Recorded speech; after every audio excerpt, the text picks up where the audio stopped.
सन्माननीय अध्यक्ष महोदय, मी काय भाषण करत नाही. मी दोनच प्रश्न सन्माननीय बावनकुळे साहेबांना विचारतो. त्यातला एक माझा स्वतः करता, हे मद मश इमान जमिनी म्हणजे काय? कारण हा आमच्या कोकणामध्ये हा मद मश इमान वगैरे हा प्रकार काय नाही. त्यामुळे थोडंसं ते आम्हाला समजावून सांगा एक. आणि दुसरं अध्यक्ष महोदय, थोडंसं आपण काही लोकांना त्या जमिनीचे आता मालक करताय आणि म्हणून बावनकुळे साहेब थोडं लक्ष द्या. आमच्या कोकणामध्ये संपूर्ण समुद्रकिनारी मासेमारी व्यवसाय करणारा हा एक समाज आहे, ज्याच्यामध्ये खारवी म्हणतात, दालदी म्हणतात, मुस्लिम समाज आहेत, भोई आहेत. आणि म्हणून जो कोणी मासेमारी करणारा व्यावसायिक असेल त्याच्या घराखालच्या जमिनी ह्या त्यांच्या नावावर नाहीत, अजिबात नाहीत. 2009 साली पहिल्यांदा आपण नॅशनल फेस्टिवल त्या ठिकाणी इथं भरवला आणि त्यावेळेला आदरणीय केंद्रीय मंत्री पवार साहेब आले होते, पृथ्वीराज चव्हाण त्यावेळेला मुख्यमंत्री होते आणि मी त्यावेळेला मत्स्य विकास राज्यमंत्री होतो. आणि त्यावेळेला आम्ही एक निर्णय केला की त्यांच्या घराखालच्या सगळ्या जमिनी, बावनकुळे साहेब जरा प्लीज, त्या मच्छीमार लोकांच्या घराखालच्या जमिनी ह्या त्यांच्या नावावर नाहीत.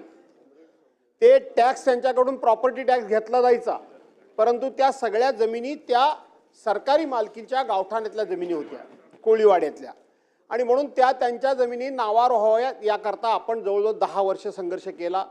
त्याची सुरुवात झाली. काही ठिकाणच्या जमिनी त्यांच्या नावावर व्हायला लागल्यात आणि आपल्याला माहीत आहे की त्यांच्या मुलाबाळांचं शिक्षण असेल, त्यांना कर्ज काढायचं असेल तर बँकेकडे दागिने ठेवून त्यांना कर्ज काढावे लागतं. स्थावर मालमत्ता म्हणजे जमीन जागा त्यांची नाही, त्यांची घरदारच तिथे आहेत, पण घरासमोर एवढं छोटंसं सुद्धा अंगण नाही. कारण सर्वांचीच लोकसंख्या वाढली, त्याबरोबर त्यांची लोकसंख्या वाढली, पण समुद्राच्या किनारी त्यांना जागा कुठली वाढणार? आणि ते जन्माला तिथेच येतात, लहानाचे मोठे तिथेच होतात आणि त्यांचा शेवट सुद्धा तिथेच होतो. आणि म्हणून अशा लोकांच्या नावावर जमिनी नाहीत.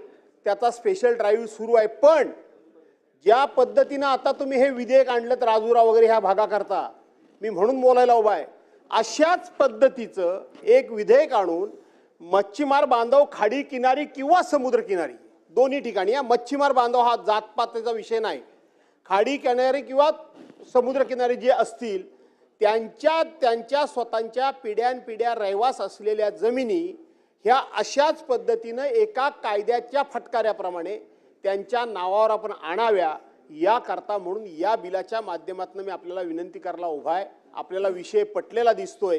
आपण तो जर मनामध्ये आणलं तर खरोखर या लोकांचे पिढ्यानपिढ्याचे जे काही अंधार आहे किंवा पिढ्यानपिढ्याचा जो काही त्रास आहे तो संपवण्याचं भाग्य तुम्हाला मिळेल. राजुरावाले जसं तुमचं अभिनंदन करतायत तसे 1 मिनिट आम्ही सगळे कोकणचे लोक तुमचं अभिनंदन करू.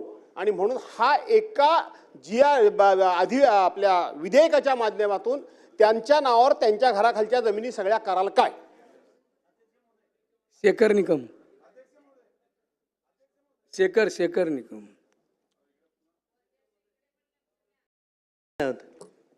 अध्यक्ष महोदय, हा निर्णय अतिशय स्वागतार्थ आहे.